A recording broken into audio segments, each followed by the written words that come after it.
ஓ குருஜியா, இவர் வந்து என்னோட குருஜி. இவர் வந்து சுவாமிஜி தெரியாதா உங்களுக்கு? சுவாமிஜி சொல்லவே இல்லையே. அந்த சுவாமி எப்படி கை காமிச்சோன்னா அவர் கையில வந்து டிப்ல வந்து பவர் வரும். அது இந்த கையில நம்ம வாங்கி நம்மளுக்கு கொடுத்துருவாரு. கொடுங்க குருஜி, குருஜி ஒரே நிமிஷம். குருஜி குருஜி பவர் கொடுங்க.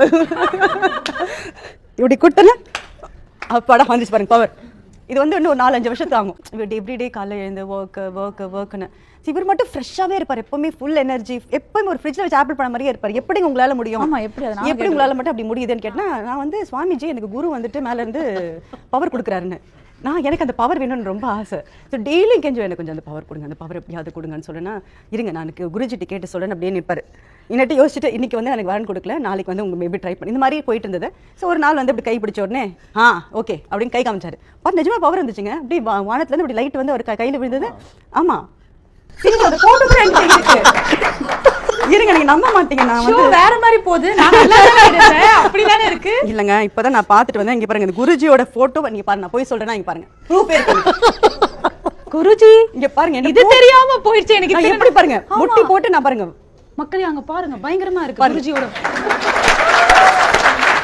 இது ஒரு பெரிய ரீசன். சொல்லுங்க, அது நீங்களே. நான் தான் நிறைய பேசிட்டேன், நீங்க சொல்லுங்க. அவங்களை ஃபர்ஸ்ட் நான் வந்து விரும்புகிற ஷூட்டிங்ல மீட் பண்ணேன்.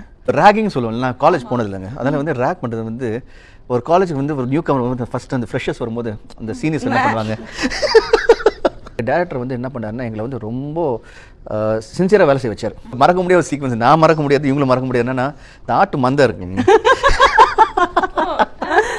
ரொமான்ஸ் சீக்வன்ஸ் எங்கள் டேரக்டர் ஃபீல் பண்ணாரு. ஆட்டு மந்தைக்கு உள்ள 2 பேர் தலை, ஆட்டோட தலையும் இருக்கும். அது ஆட்டோட தலை மட்டும் இருந்தால் பரவாயில்லைங்க, ஆடுங்களாக இருக்கும். அது நைட் சீக்வன்ஸு, மழை, ஒரு ஒரு ஒரு எப்படியும் ஒரு 150-200 ஆட்டுக்கு நடுவில் வந்து எங்களை படுக்க வச்சிட்டாங்க. கிரவுண்டில் படுத்துட்டு இருக்கோம். கேமரா லோ எங்களை கேவி ஆனந்த் தான் கேமராமேன். அவர் வச்சுட்டாரு. நகரவும் முடியல, அசைய முடியல. ரொம்ப நல்லா இருக்கும் நீங்க ஸ்க்ரீன்ல பார்க்கலாம். பட் அதுக்குள்ள இருக்கிற கஷ்டங்கள் வந்துட்டு அது என்னன்னா, ரொம்ப நல்ல ஆட்டுக்கு நல்ல பெர்ஃப்யூம் இருக்கும், நல்ல சென்டுள்ள ஆட்டுலாம் இருந்தது. ஸோ நாங்கள் 2 பேரும் ஆஹா என்ன அருமையான ஒரு ரொமான்ஸ் சீக்வன்ஸு. அது மட்டும் இல்லாமல் சன்னா பார்த்தா டிட்டுன்னு ட்ராப்பிங்ஸ் வரும். சரி, நான் ட்ராப்பிங்ஸ் எதை யோசிக்கிறேன். ரொம்ப சிம்பிளா யோசிங்க. ஓகே, அதையும் மீறி அந்த ரொமான்ஸ் பண்ணோம்.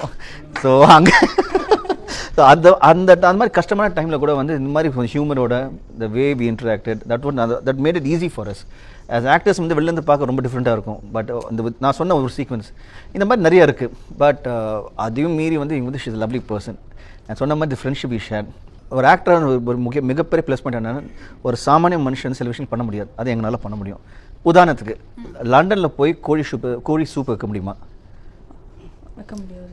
நாங்கள் வச்சோம்.